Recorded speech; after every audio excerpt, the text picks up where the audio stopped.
when did you start thinking you could be a professional musician? When I was a teenager, I was studying my A-levels. I studied music, theatre studies and English. Yeah. I wanted to go into presenting. I wanted to be sort of radio or TV presenter. That was where I wanted to go. So that was why I was studying the sort of the drama side of things. The trombone and music I just found very easy, and it was just my hobby. And then I was thinking about doing auditions for maybe music college or go to drama school or something like that. And there was a trombone player.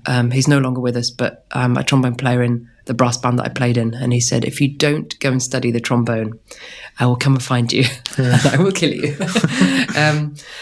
And so I thought, well, very nice. Yeah, I know. So I just thought, well, I'll give the music college auditions a go. I'll do the auditions and see where it takes me. And I got offered a place at all of the music colleges. And I remember wanting to study at the Guildhall because on paper it just looked like what I wanted. Mm-hmm. But once I got there, I just didn't get the gut feeling that I wanted to study there. So it was actually the RNCM that drew me in. And they had everything from the big band, they had everything from the big band projects right way through to orchestras and brass bands and everything in the area in terms of all the professional orchestras, but only one conservatoire. Mm-hmm. So many more opportunities. And I thought, well, I'll go and do that because it's just easy. And I thought if I put the trombone away in the case and go and study drama or media or something like that, and I come back to the trombone 5-10 years later and I can't play it, that will annoy me. Yeah. So I thought, well, I'll follow my hobby and see where it takes me. And I didn't really take it very seriously until maybe my third year out of 5 years of study. But my third year, I started to go, hang on a minute, I'm getting trials with BBC Symphony Orchestra, BBC National Orchestra Wales, Halle Orchestra. I'm still a student. I seem to be doing this all right. So maybe I should start practicing. So then I started practicing. And then, lots of jobs opened in the orchestra world. So I got trials with an awful lot of orchestras. So I was in for the job for lots of professional jobs before I even left college. And I was working with all the big bands in the area and starting to do some West End shows and National Youth Jazz Orchestra as well. So I was literally full-time freelancing by my fourth year in college, and I had to ask the college to stop putting me in ensembles so I could build my freelance work up. Which is crazy. Does that happen often to musicians? No, I didn't. How did you get that route? Did you just get it gradually? Or did some people inspire you or told you that some stuff were possible, like being a freelance?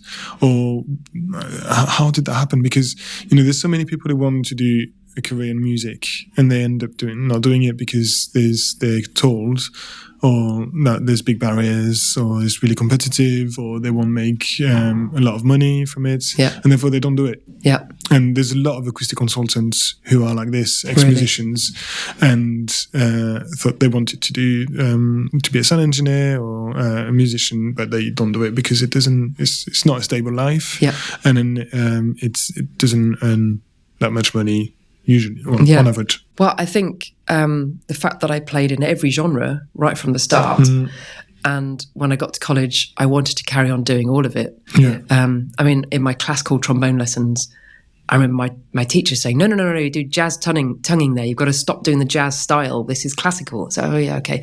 So I used to get the styles sort of mixed up sometimes, and had to be reminded when I was studying. Which is crazy, by the way. It's really good. And there's something I mentioned to you. There's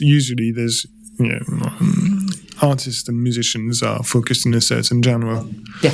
And they struggle really to go in another one. Yeah. Because they've been so focused on one. Yeah. But, you're definitely very talented.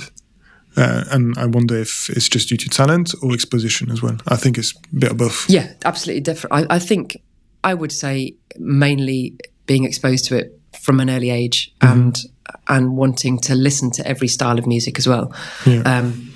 I mean, my family would just listen to classical music at home, so I would hear that in the background and always hear that, but I sort of wanted to rebel against that, and I was putting on Stevie Wonder and anything other than classical music. So I was, and jazz, I'd put on Duke Ellington, Miles Davis, because I wanted to rebel against this classical music that was going on in the house.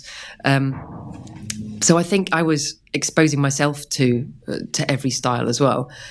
So then when I was studying, I would get them mixed up and have to be reminded. So this is Mahler. You can't do some jazz tonguing on. Why not? You could. Let's go in a different avenue. Jazz Mahler. Yeah. So.